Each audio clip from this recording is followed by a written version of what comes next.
Ya mechi ya Simba dhidi ya Coastal Union imekamilika kwa Simba kwa ushindi wa magoli mawili kwa bila, magoli yaliyofungwa na Selemani Mwalimu kipindi cha kwanza yote.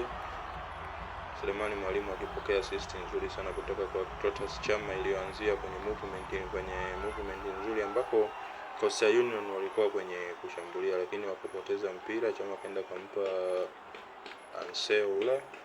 Anseoula akamgeuza mtu akampa Chama, akaenda akampa Selemani Mwalimu akafunga goli zuri sana. Goli moja la utulivu sana ndio vitu Selemani Mwalimu anatakiwa wanakifanya kama hivyo, lakini ukiangalia na magoli mengi aliyoyakosa ambayo angehitaji utulivu kama aliyofanya kwenye utulivu wa goli la kwanza Selemani Mwalimu, nilikuwa tunaongea labda Simba anaongoza goli 5, angeshinda goli 5 na kuendelea, sababu alikuwa anapewa vitu vizuri sana. Kuna sehemu nyingine ambayo alikuwa anatakiwa kucheza yeye kama yeye mwenyewe, au kuna sehemu alikuwa anatakiwa kucheza na wenzio, unajikuta yeye anacheza mwenyewe.